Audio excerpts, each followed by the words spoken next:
ఈ twist expect చేయలేదు కదా. ముళ్ళుని ముళ్ళుతోనే తీయాలి. అందుకే మోసం చేసి బంగారం ఎలా దోచుకుపోయారో అదే మోసంతో మీ నుంచి దోచుకోవడానికి మేమొచ్చాం. మర్యాదగా బ్యాగ్ ఇటువు. బ్యాగ్ ఇవ్వడం కాదు, మీకు బ్యాడ్ టైం వచ్చిందని ప్రూవ్ చేస్తాను.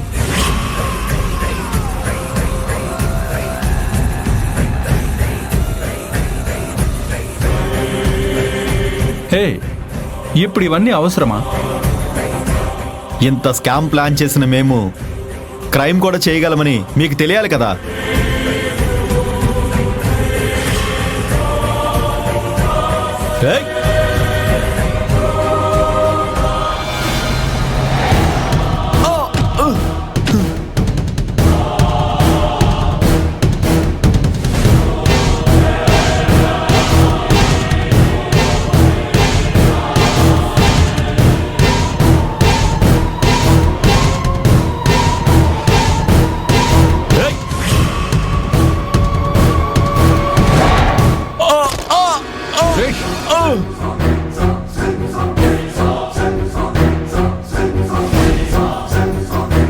తను నా భార్యరా.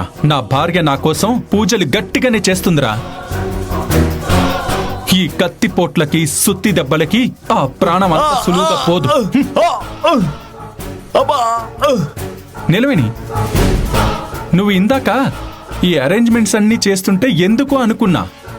ముందు చూపుతోనే చేసావన్నమాట. థ్యాంక్స్ నిలవేణి. అశోక్, ఇంకా చూస్తావేంట్రా? వీడిని తీసుకువెళ్ళా గదిలో పడేసి. నీ అంత చూస్తా. వెళ్ళరా.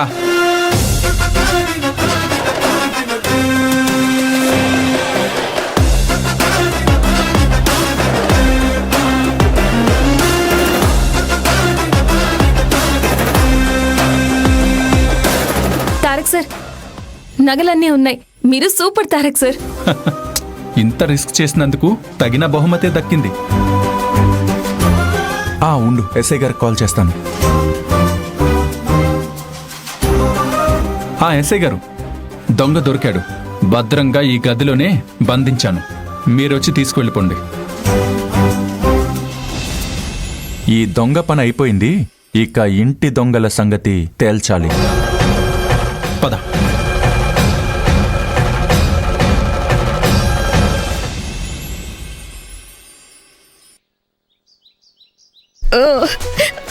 నిమిష అమ్మ వచ్చేస్తుంది. అమ్మని తీసుకురావడానికి నాన్న ఎయిర్పోర్ట్కి వెళ్ళారు.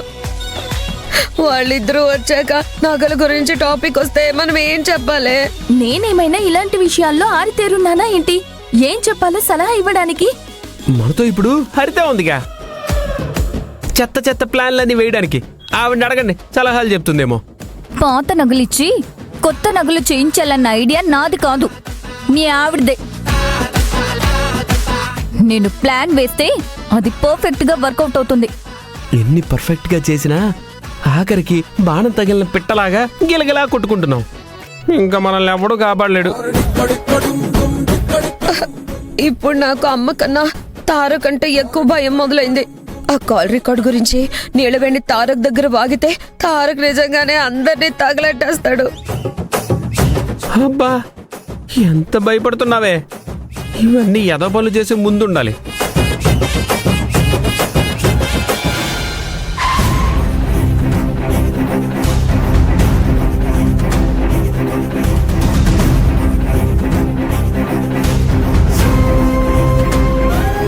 తారక్ సార్, అయ్యిందేదో అయిపోయింది. వాళ్ళని వదిలేయండి. దీన్ని అడ్డం పెట్టుకుని వాళ్ళ అనవసరంగా బాధపడేలా చేయకండి. వదిలేయాలా? వదిలేసే అంత చిన్న పని చేశారా వాళ్ళు?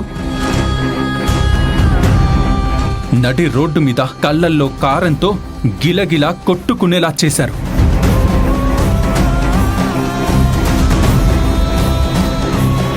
వాళ్ళనంత సులువుగా నేనెందుకు వదులుతాను నిలవేణి? పద.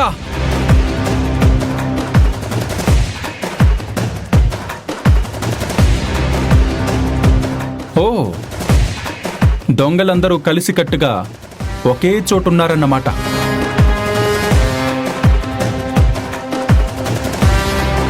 ఏమైంది బామర్ది? బ్లాస్ట్ అవ్వబోతున్న బాంబుకి నిప్పంటించినట్టు ఫుల్ ఫైర్ మీద ఉన్నావు. ఏంటి సంగతి? అవును, ఓ బాంబు బ్లాస్ట్ అవ్వబోతోంది. దానికి ముందు మీకో సినిమా చూపించాలి.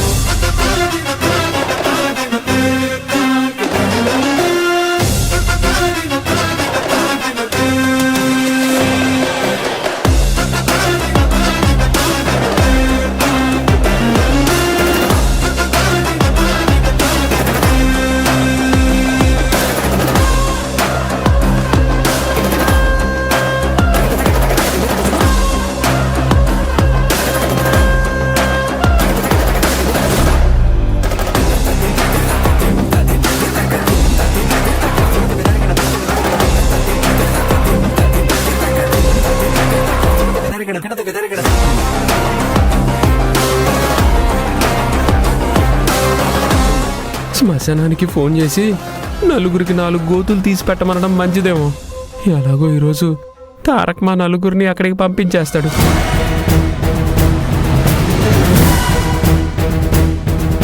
నడి రోడ్డు మీద నీలవేణి విలవిల్లాడుతోంది. హెల్ప్ చేయమని అందరినీ ప్రాధేయపడుతుంది.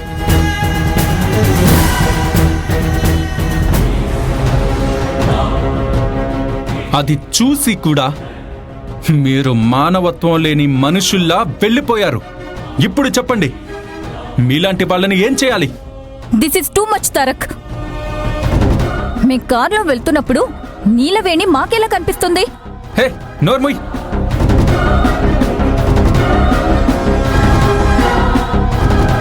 ఇంకా అబద్ధం చెప్తున్నావా? అసలు నిన్ను చంపి పడేయాలి, అయ్యో, చంపేయాలి. తారక్ సార్ ప్లీజ్ గొడవ ఎందుకు చెప్పండి.